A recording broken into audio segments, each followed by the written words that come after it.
Hi, everyone. My name's Matthew Delhey. I'm a PhD candidate at the University of Toronto. Oops.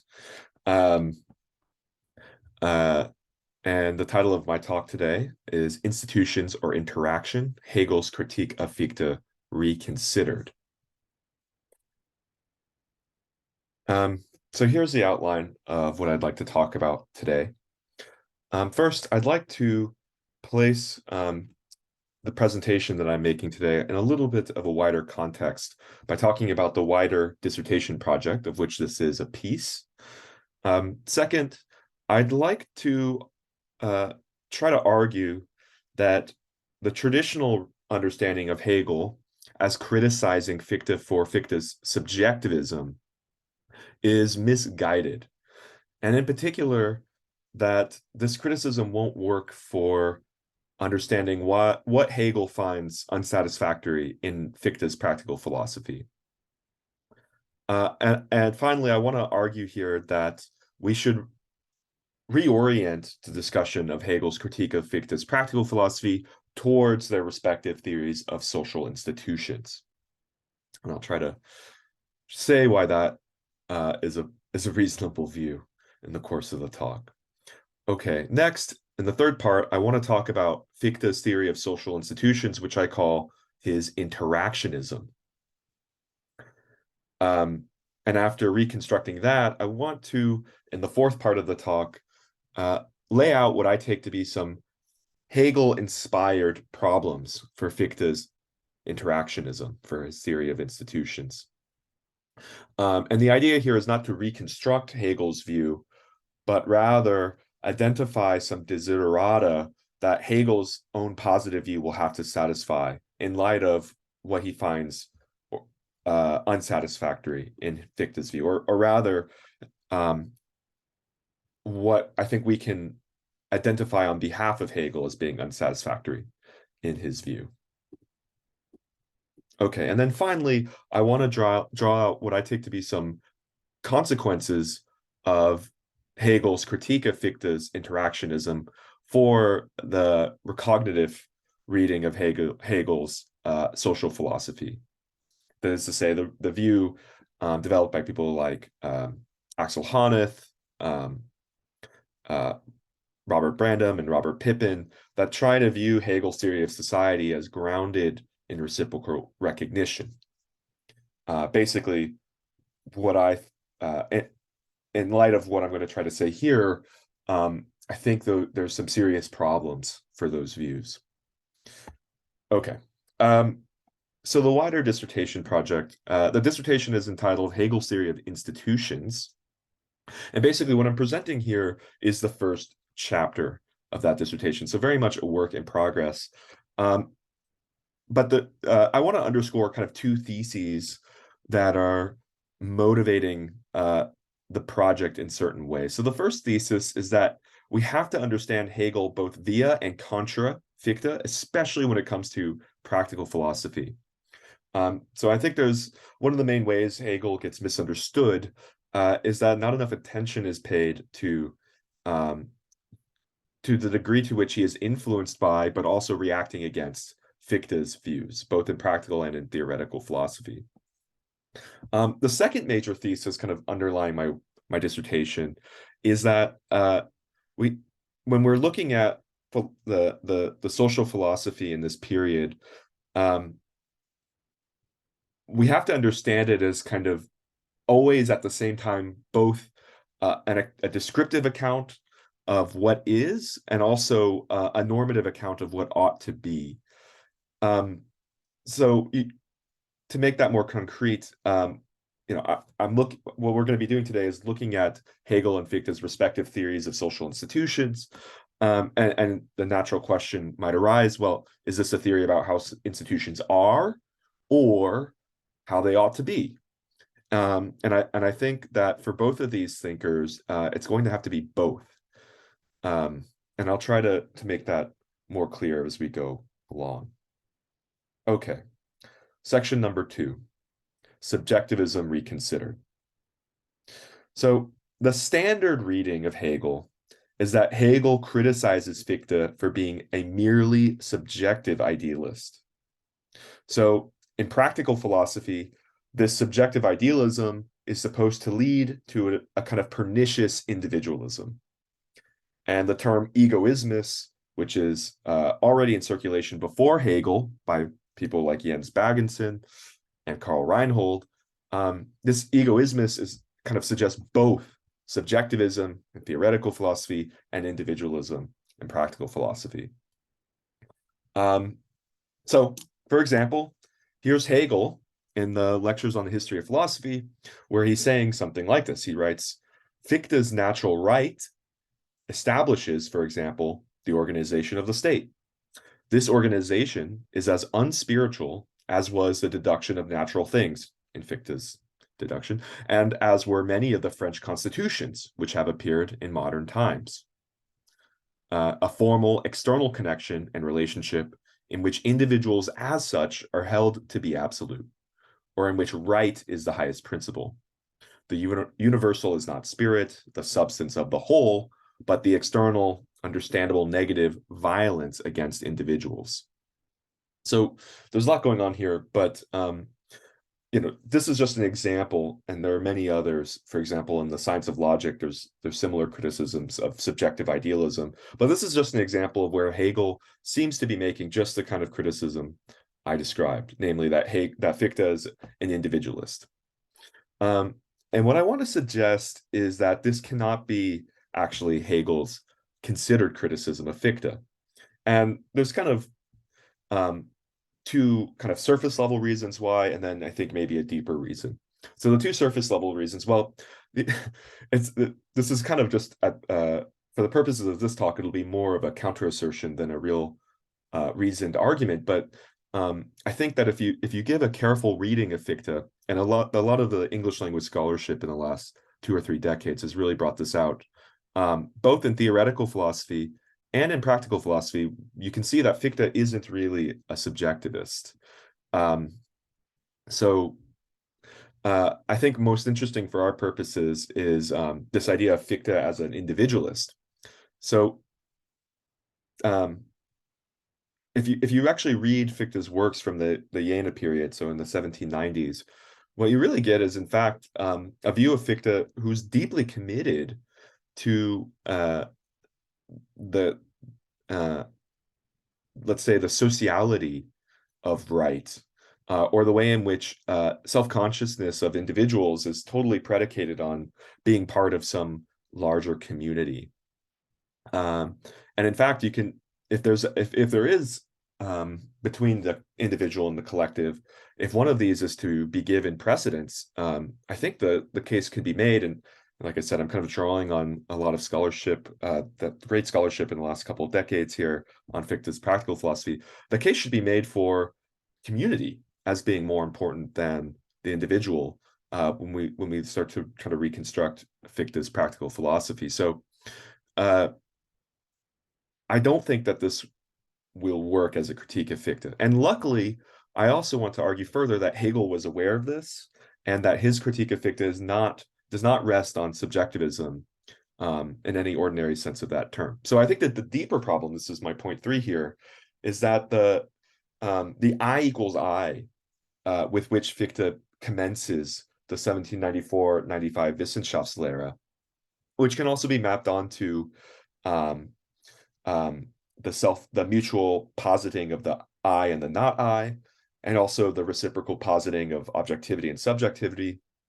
The deeper problem with this as a principle of knowledge, and then which will also ground a practical philosophy, is that it is not that it's overly subjective per se, but rather in the reciprocity or the mutual determination that it posits between objectivity and subjectivity, which in a certain sense will be for Hegel a kind of subjective conception of a first principle. But the way in which reciprocity is subjective is very different than the way in which Fichte's the subjectivist critique is usually understood. And so I call this Hölderlin's insight, because the first place where you really get a thorough articulation of this as a problem for Fichte is in Hölderlin's fragment, Being, Judgment, and Possibility, which gets right at this issue. So again, I want to try to say that Hegel is aware that the subjectivist critique will not work, and is really his critique of Fichte is a critique of Wechselwirkung, a critique of reciprocity. So here's an example of Fichte in his review of Kant's Perpetual Peace, giving us a relational account of right. So Fichte writes, one can talk about right only to the extent that human beings are considered in relationship to one another.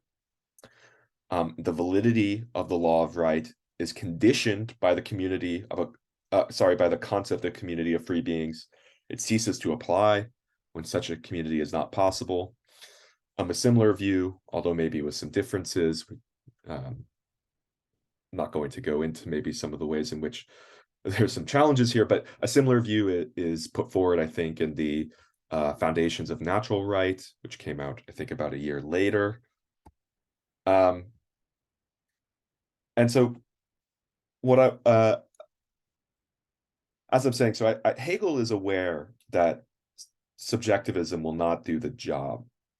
And so here's a very important passage from the Differenzschrift of 1801, where Hegel is recognizing precisely what I'm saying here. So I'm going to read this in full. Hegel writes, some of the forms in which Fichte has presented his system might mislead one into believing that it is a system of dogmatic or subjective idealism, denying the opposite principle. Indeed, Reinhold overlooks the transcendental significance of the Fichtean principle, which requires one to posit the difference of subject and object in I equals I at the same time as their identity.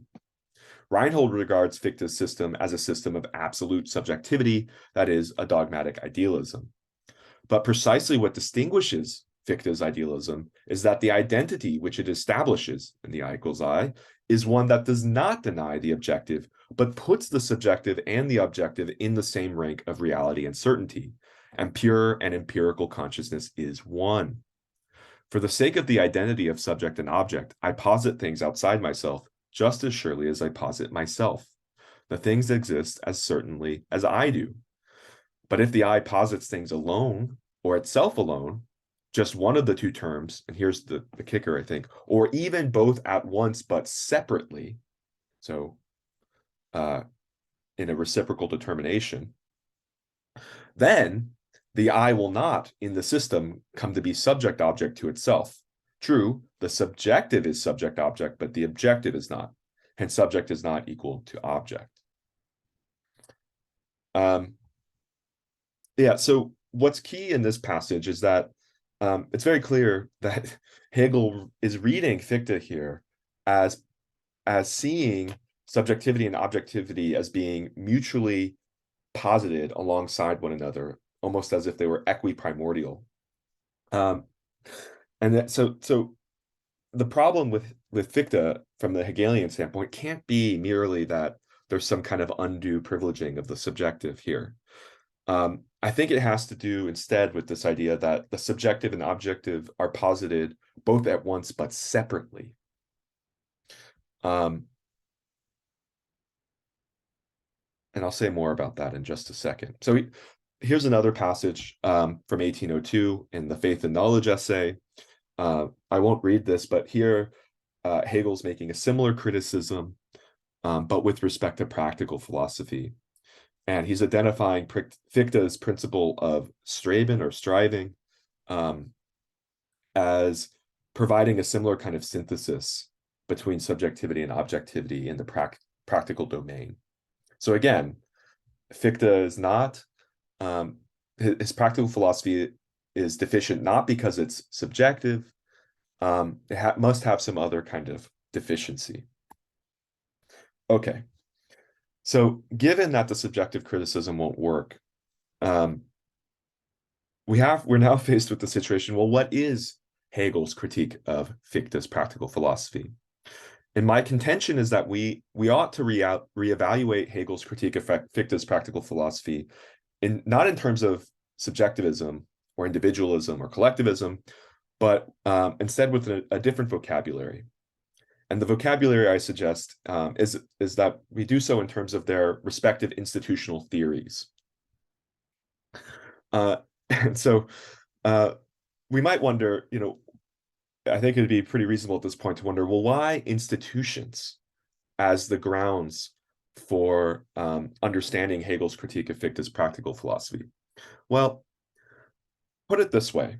So another way of understanding what's at stake here in Hegel's critique of Fichte's practical philosophy um, is not so much that it's a decision between the objective or collective versus the subjective or the individualist, in terms of which dimension of social life we want to say is ultimately explanatory, or as some kind of primacy, if not an explanatory kind of primacy, some other kind of primacy, an ontological one or something like that.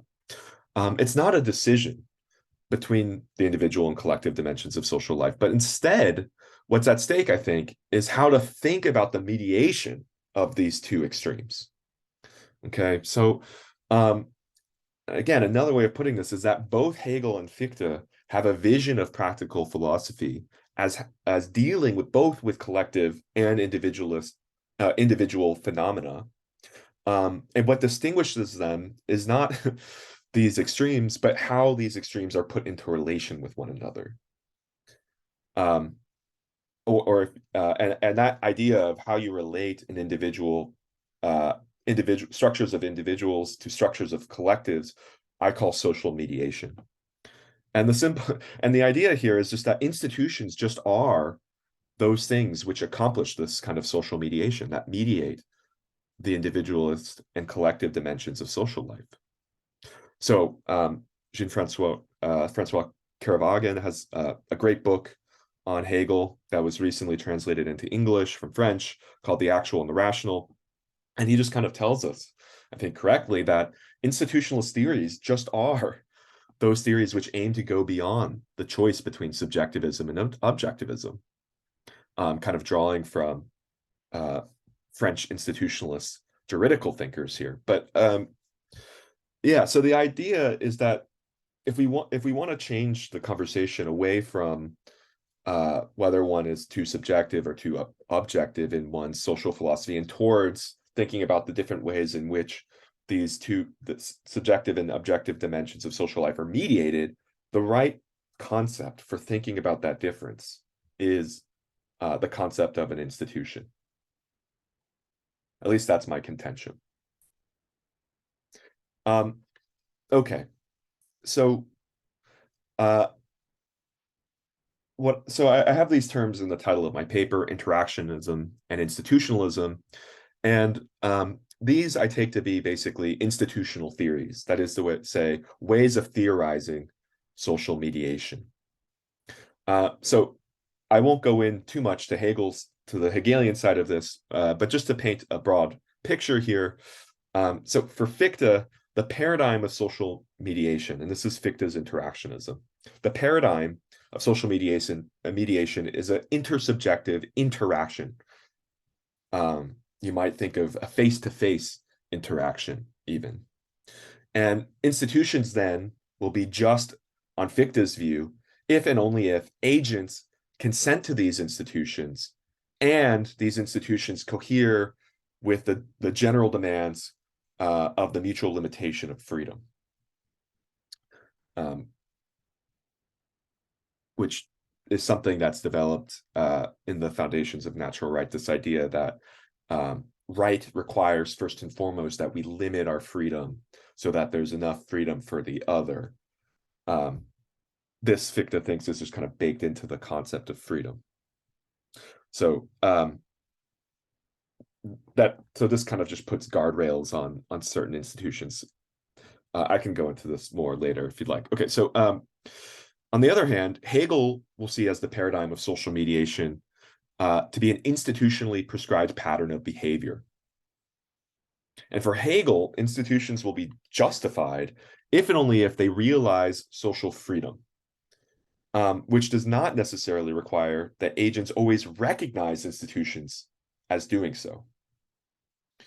And while I won't go into this point any further, you can actually think about these as mapping on to kind of traditions in social theory in the 19th and early 20th century. So Fichte's position, which privileges kind of an interaction, is picked up and maybe developed, or it can be mapped onto Weber's social theory, whereas Hegel's view, which tries to account for the impersonal and objective nature of institutions, and I'll try to say a little bit more about what work objective is doing here. That maps on, I think, to Durkheim and Durkheim's project in the 19th century.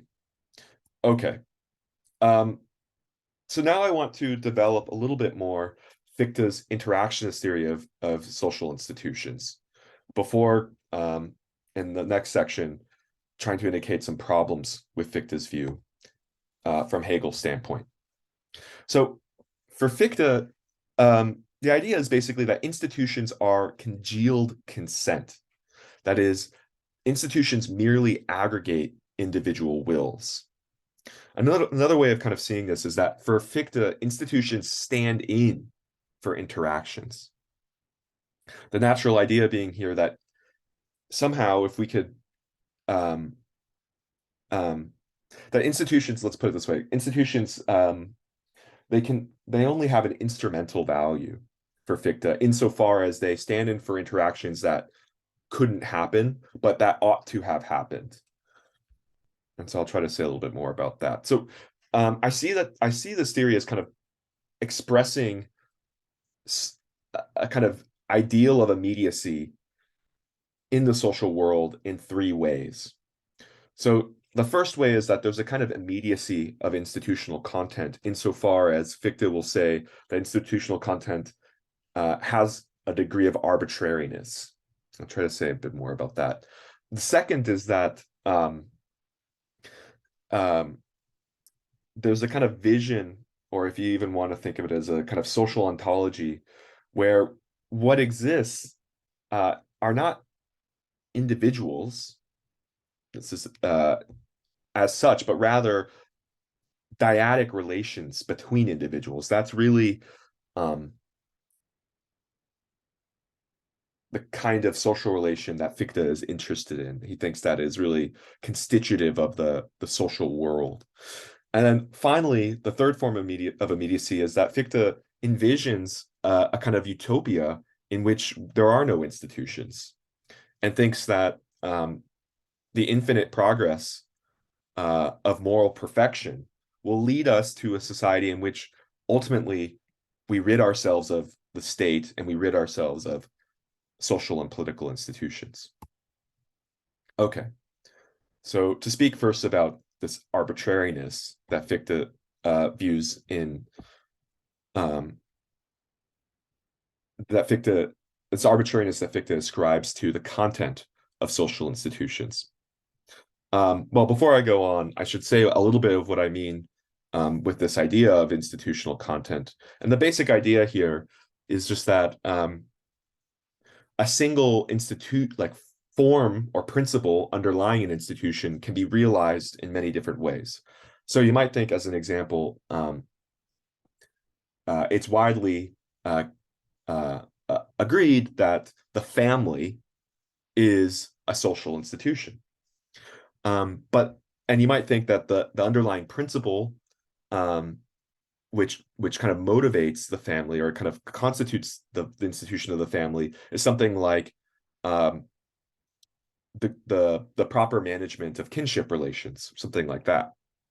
Well, this same principle can be realized in many different ways. And so you might think of agricultural families, the family as it exists in the bourgeois nuclear sphere, the family as it exists in the feudal period, the family that it exists in prehistorical periods. All of these are going to be radically different from one another, both synchronic, across synchronic and diachronic differences. And so these differences, insofar as there's still a single principle which is uniting them, but yet there's diversity, I want to call this difference to be the institutional content, so the ways of filling in that principle. So the principle then isn't arbitrary, but the way it's filled in is, on Fichte's view. So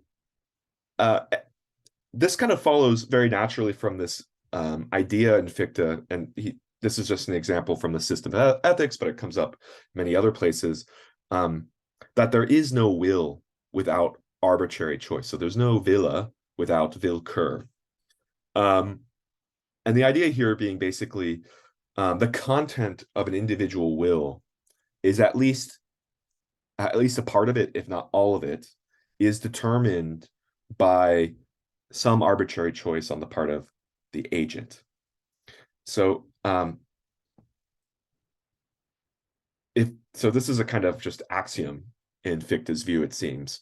And if it's true, then that institutional content is formed but just by aggregating all of the individual wills, then of course it follows that this content has to itself be arbitrary. If each individual will is arbitrary, and then an aggregate of those will also be arbitrary. So at least the product of arbitrary willing.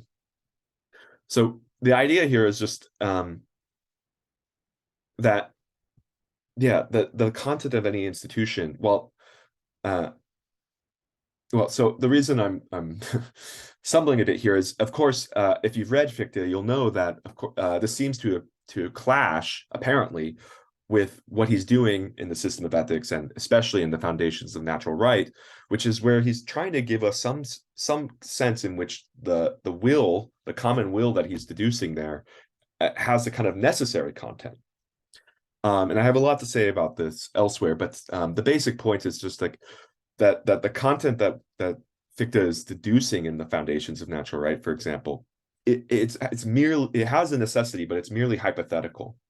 So it basically says, well, if you want to engage in relations of right, you must do such and such a thing. But Fichte always leaves it open that a particular agent can choose not to engage in relations of right. So again, the content of institutions will be determined by the aggregate of these empirical wills. And so even though there is this sense of necessity in Fichte's practical philosophy, it doesn't at all undermine what I'm trying to say here about his theory of social institutions.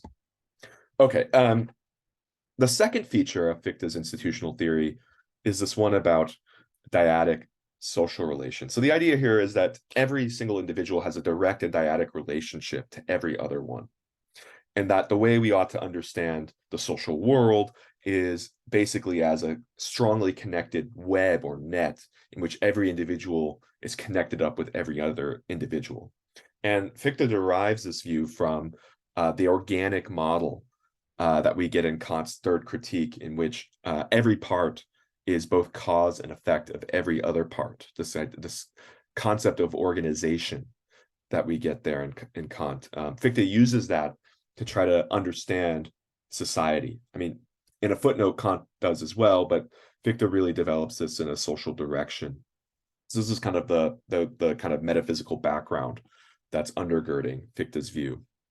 But I just want to, and so this leads kind of two interesting consequences for Fichte. The first is that Fichte thinks that when it comes to questions about morality and right, we ought to aim at unanimity. So that is to say, and I'll go into that in a second. So that's, I think, one consequence of this view of society as constituted by these dyadic social relations. Secondly, it leads Fichte to be very distrustful of social institutions. And it's going to follow from the unanimity point. If it's the case that institutions require unanimous agreement in order to be justified, then it suffices for one person to not consent to an institution for it to be illegitimate. And so, because it's very likely that at least one person will have not agreed to a particular institution or institutional arrangement, it kind of leads to the natural consequence that we should be very distrustful about the legitimacy of social institutions. But just to focus on the unanimity point for a second, I mean, what Fichte says is, this is both in the system of ethics and in the foundations of natural right.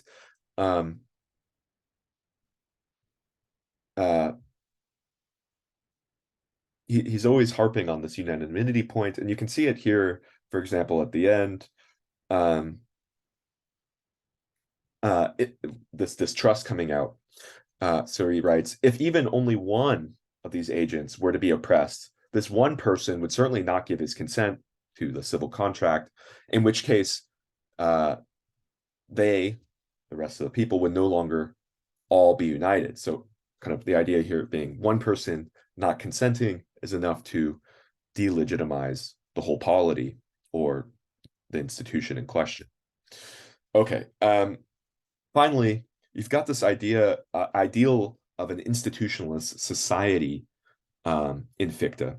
So this is a quotation from the lectures, some lectures on a scholar's vocation. Fichte says, you can see how important it is not to confuse society as such with that particular empirically conditioned kind of society we call the state. Despite what a very great man has said, Kant, life in the state is not one of the absolute ends of human beings. The state is instead only a means for establishing a perfect society, a means which exists only under specific circumstances. Like all those human institutions, which are mere means, the state aims at abolishing itself. The goal of all government is to make government superfluous. So the big point I want to take away here is that this is a kind of a tendency towards a philosophical anarchism in Fichte. And the basic idea is just that the ideal or utopian society would be one in which we wouldn't need institutions, which are mere means for Fichte. And I kind of imagine what Fichte has in mind here is like a kind of world in which we don't need institutions that congeal consent because somehow we have ways of directly consenting to all matters of suitable for collective agreement. So the idea, I think the key idea here is that for Fichte, institutions serve a kind of merely instrumental role in the correct functioning of society. Okay. So now I want to point to some Hegelian problems for Fichte's view of social institutions.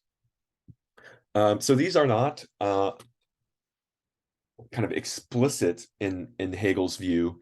They're more kind of implicit in Hegel's general practical philosophy, and I'm pulling primarily here from the 1820 philosophy of right. And yeah, so this is a kind of my attempt to kind of reconstruct from a Hegelian perspective what some of the problems are with Fichte's interactionism. So the first two problems correspond to this arbitrariness in institutional content.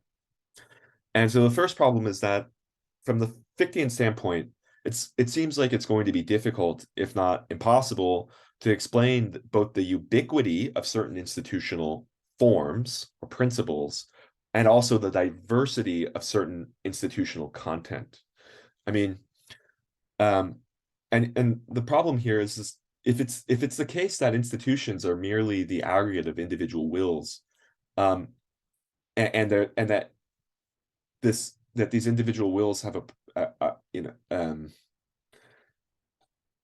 are not given a kind of determinate end by nature, we should just see all kinds of randomness when we look at the kinds of institutions which actually exist in the social world. But of course, when we look at the social world, we see a lot of ubiquity, as much as, I mean, also a lot of diversity, but primarily a certain ubiquity to certain institutional forms. And so the idea here is that Fichte isn't going to really be able to explain that ubiquity. Of course, the idea then would be that for whatever Hegel's theory of institutions is going to be, it's going to have to both explain the ubiquity of certain institutional forms, but also the diversity of institutional content. And so that's kind of the challenge for Fichte, or for Hegel's view in light of Fichte's interactionism. The second problem with the arbitrariness that Fichte attributes to institutional content is this idea of social change. I mean, we've seen that for Fichte, there is a kind of moral teleology, that is to say, an account of the kind of arc of history or of social change. But for Fichte, it has to lead ultimately towards the um, um, all he can really say with his principle, what Hegel in the lectures of the history, lectures on world history calls the principle of perfection. All this principle can tell us is basically institutions ought to wither away. But there's no sense then in which Fichte's interactionist theory of social institutions can kind of account for short and medium term change, which we might think has some degree of predictability from a kind of social scientific perspective. And so again, I think Hegel wants to be able to account for social change in a way that's more robust than Fichte's perfectionist idea that we just dissolve institutions over time. Okay. The third problem I see arising for Fichte's interactionism is this idea that kind of captured with the metaphor of social weight. You might think of it in terms of social inertia or stability or kind of gravity. And what I'm trying to capture here is the sense in which what's missing in the dyadic conception of society is a sense in which institutions kind of establish themselves in the social web and kind of force individuals almost as if like they're in orbit, in kind of planetary orbits. And indeed, this is precisely Hegel's metaphor in the encyclopedia, which I have in a couple of slides. It's almost as if individuals aren't so much as connecting up in these congealed consent centers that we can call institutions, but rather they're almost having to navigate around. So there's a sense in which institutions have a weight that can't be captured that can't be captured in this in a theory of institutions which sees institutions as ultimately embodying some kind of consent. Okay. And then finally, Hegel's going to argue that social institutions are constitutive in the nature of society, and so can't be eliminated even in some utopian infinite approximation. So these are the kind of four features that I see Hegel's account of social institutions as having to explain or in some way address. And so the basic idea that I have is I think that Hegel basically views institutions as realizations of finite spirit. And the key to Hegel's view is going to be this notion of a rational will, which will be capable of kind of realizing social freedom, and which will involve kind of a reformation of finite spirit in the process. So that is to say, a process of education. But I think the major feature, which I think is going to kind of unite Hegel's theory of institutions and make it capable of addressing these four concerns that I've raised here, is the idea that for Hegel, institutions are going to be genuinely impersonal. And so this is really something that a consent theory of institutions or an interactionist theory of institutions like Fichte can't ever capture. Because if institutions are ultimately arising out of interactions in some way or out of consent, they're always personal. And if they're always personal, they may appear as if they are kind of impersonal forces, but they're ultimately impersonal forces that can be reduced to personal ones. But I think Hegel wants to say that institutions embody a genuinely impersonal force that will be independent of institutions being recognized even by everybody. So that is to say, institutions are kind of a sui generis force, and this is very much, I think, in line with what Durkheim is saying in the rules of sociological method as well. Well, so I won't go into a positive reconstruction of Hegel's institutional theory, which I call his institutionalism, but I think basically there's a couple of key components that Hegel is going to develop to try to make this plausible, which is he's going to rely heavily on this idea of rationality as directing social change in a certain direction. namely towards the consciousness of freedom. He's also going to use his ideas about systematicity to give us an account of social relations that is not dyadic and that allows for certain kinds of asymmetries that the dyadic conception can't conceive of. And then finally, I've already mentioned this, we're going to get an account in Hegel of the way in which institutions are constitutive for human freedom. And so we can't imagine a society of free human beings in which there wouldn't be social institutions of some kind or another. So yeah, I won't go into a positive construction here, but I think just to see maybe a little bit of the difference between Hegel and Fichte, I love this passage where Hegel is saying in the Encyclopedia in a remark to paragraph 198 that the state is more like a solar system than an organism. And so I think this really captures the idea in Hegel that institutions are going to be like almost like planets, and individuals almost like objects hurtling through a solar system in which they'll be kind of caught up in certain gravitational poles of, at least this is how I kind of read what Hegel is getting at here, in these different kind of institutional spheres. And so again, those institutions will exert forces and pressure on individuals that are going to be indifferent to whether individuals recognize this force in any way. I should say, to be clear, that of course, there's always going to be the possibility in Hegel for a moment of reconciliation where I do recognize these forces as being forces that are part of my own self-determination. And in this sense, I'm forced to be free, as Rousseau famously put it. But this is a kind of philosophical compensation, I think, that isn't required for objective spirit to function as such. Okay, and finally, I want to conclude then with some thoughts about reciprocal recognition as a theory of society in Hegel. So the most common way of reconstructing Hegel's institutional theory is as spheres of reciprocal recognition. And you get this in Axel Honneth's work, Robert Pippin, Robert Brandom. And the idea basically is that, as Honneth puts it here, ethical life is supposed to be comprised of a set of intersubjective actions in which subjects find their fulfillment in reciprocal recognition.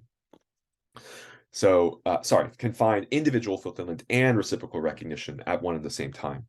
But the basic idea here is that each kind of sphere, each kind of genuine social institution, let's say, constitutes a form of intersubjective social action that that somehow helps me realize my freedom. And I think, at least I hope from what I've said so far, that we can see that this is a much more Fichtean than it is Hegelian perspective on social institutions. And the reason why is that the fundamental idea here is that institutions are interactive in a sense.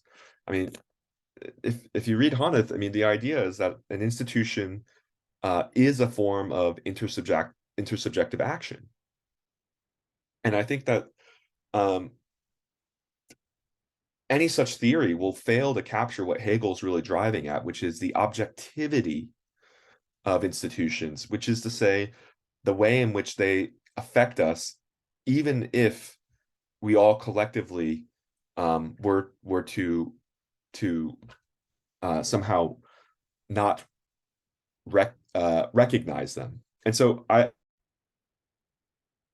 okay, sorry, it looked like I crashed there. But to briefly conclude, in order to move away then, I think, from this Fichtean reading of Hegel and to see a kind of, I think, a more accurate portrayal of what Hegel's trying to accomplish in the philosophy of right. I think we need to take very seriously Hegel's view, for example, in section 29 of the philosophy of right, that what we're looking at when we look at institutions is the rational will, which has being in and for itself. And trying to make sense of this rational will, elsewhere Hegel says, which has validity, regardless of whether an individual recognizes it or not. This kind of objectivity and rationality, and making sense of it in terms that are not ultimately intersubjective or interactive. This, I think, is the real challenge for interpreting Hegel's theory of social institutions. And so that's what I hope to do in future work. Yeah, so I'll just stop there. Thanks everyone for your time and attention.